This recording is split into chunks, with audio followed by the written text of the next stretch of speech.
Hello friends, मैं अनुषा हूँ and आप सभी का स्वागत है इस चैनल लीगल क्योर में। एंड आज मैं यहाँ पे आप सभी के साथ यूजीसी नेट जेआरएफ एग्ज़ामिनेशन के बारे में डिस्कशन करने आई हूँ। ये एग्ज़ामिनेशन क्या होता है, कौन कंडक्ट कराता है, क्या मार्किंग स्कीम होती है एंड स्पेसिफिकली अगर मैं बताऊँ तो मैं पूरा जो डिस्कशन है ये लॉ के संदर्भ में होगा, क्योंकि मैं खुद भी लॉ से ही पीएचडी परस्यू कर रही हूँ from Jawaharlal Nehru university new Delhi.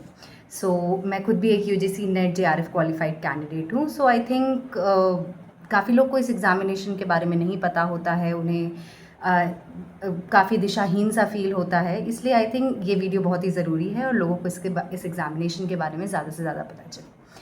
सबसे पहले अगर हम बात करें इस एग्ज़ामिनेशन के बारे में, तो ये एग्ज़ामिनेशन कंडक्ट कराती है एनटीए एंड यूजीसी इसका रेगुलेटरी अथॉरिटी है।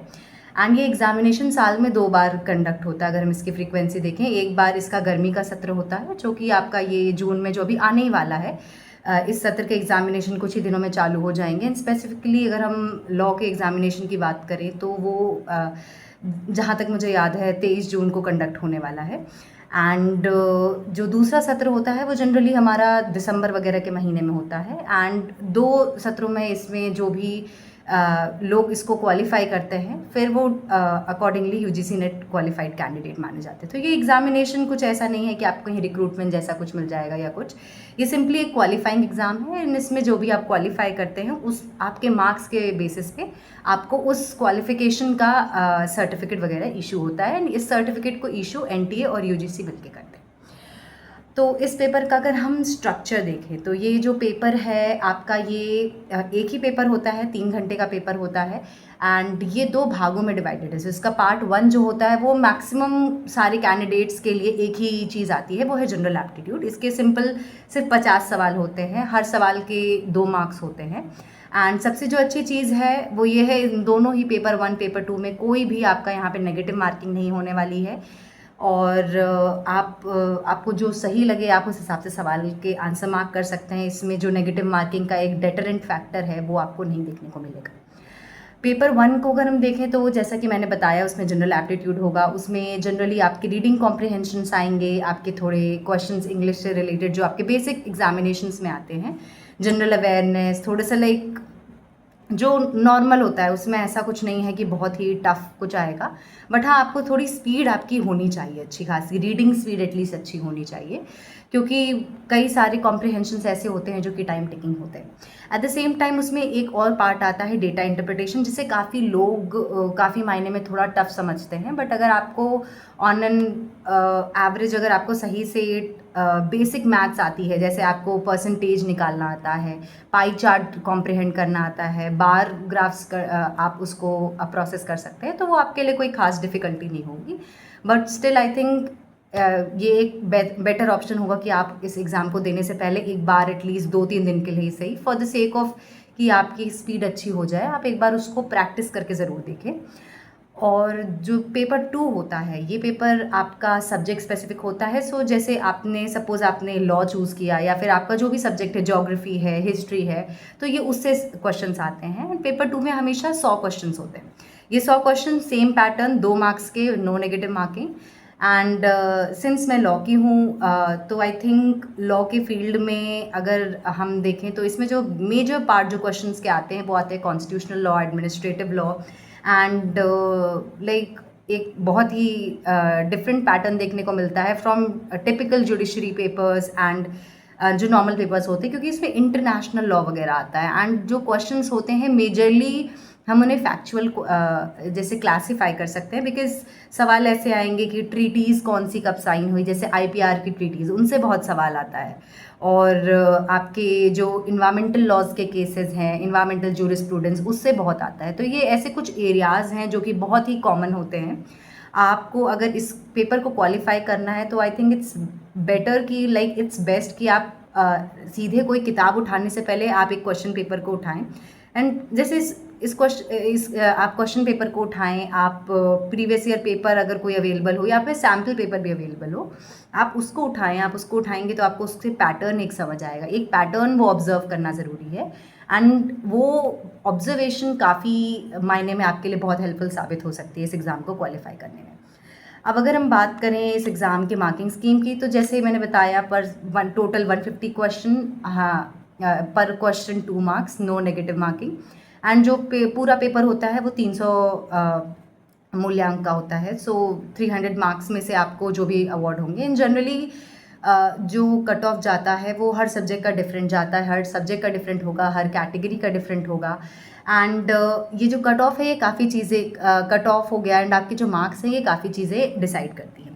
सो जैसे इसके मार्किंग स्कीम होती है, क्वालिफिकेशन होती है, वो काफ़ी लोगों को कन्फ्यूजिंग लगती है, बिकॉज पहले जो सिस्टम होता था उसमें सिर्फ 2 डिफरेंट कट ऑफ्स होती थी, अभी उसका 3 सिस्टम हो गया है। सो अभी पिछले बार से आई थिंक एक नया रूल लाया गया है जिसमें अब इसके 3 डिफरेंट चरण होंगे। सो अगर आपने इस एग्ज़ाम को क्वालिफाई किया, यूजीसी नेट को क्वालिफाई किया है, तो आप 3 चीज़ों के लिए क्वालिफाई कर सकते हैं।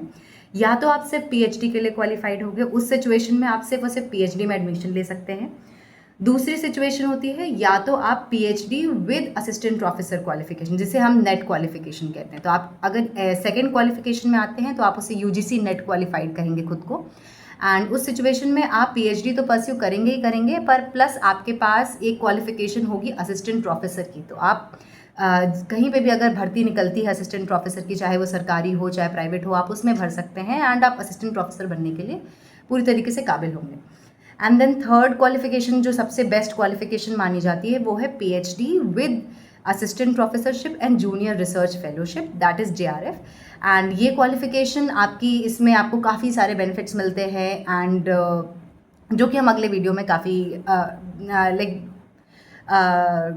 डिटेल में डिस्कशन करेंगे आई थिंक, बिकॉज ये एक ऐसा एरिया है जो ज़्यादातर लोग को नहीं पता होता है एंड उस पर क्या पर्क्स मिलते हैं, क्या फ़ायदे होते हैं वो क्वालिफिकेशन होने के, हम उसे डिटेल में डिस्कस करेंगे। सो ये 3 क्वालिफिकेशन होते हैं एंड ये जो तीनों में डिफरेंस लाया जाता है ये कट ऑफ के बेसिस पे होता है। तो सपोज जैसे आपने 190 मार्क्स स्कोर किए, तो 190 अगर आपने 300 में से स्कोर किए, तो जनरली ये जो मार्क्स हैं ये depending upon the category, but अगर जनरली हम बोले तो आप उसमें net qualify, UGC net qualified के कैटेगरी में फॉल करेंगे।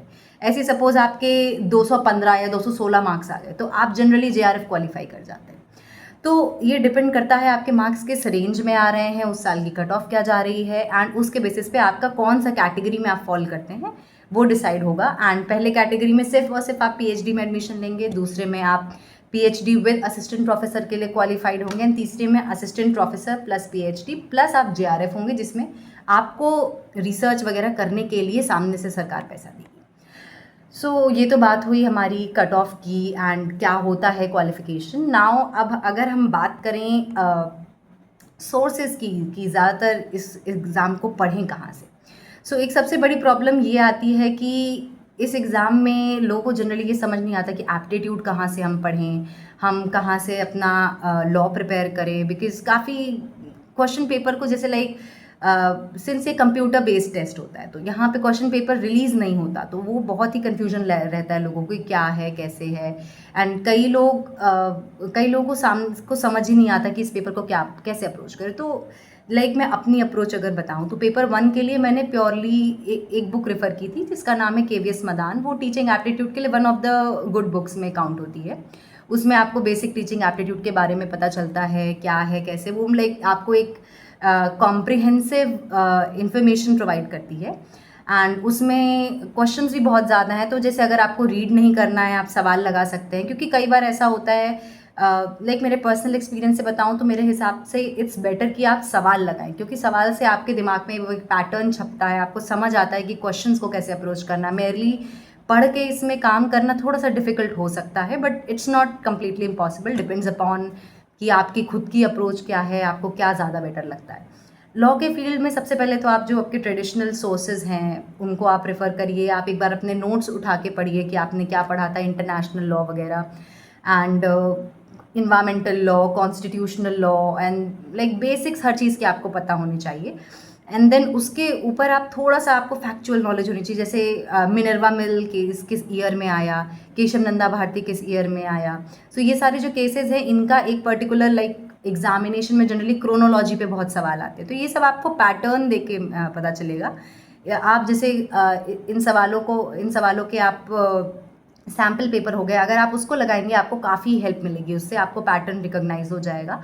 एंड पैटर्न ऐसा नहीं है कि उसका चेंज होता है, बहुत ही कंसिस्टेंट सा पैटर्न है, आप उस पैटर्न को एक बार कैच कर जाएंगे तो वो बहुत आसानी होगी आपको उसमें क्वालिफाई करने के लिए। एंड सिंस इसमें नेगेटिव मार्किंग नहीं है तो I think guess work can work as well. So एक having a reason knowledge I think would be really helpful for every one of you. So with this, I think we should wrap this up, and we'll stay in tune, and हम next video में मिलेंगे for knowing more about JRF, क्या होता है JRF, and once you qualify आपको कितना पैसा मिलता है, क्या मिलता है, process क्या होती है. So I think let's wrap it up, and thank you for watching. Bye.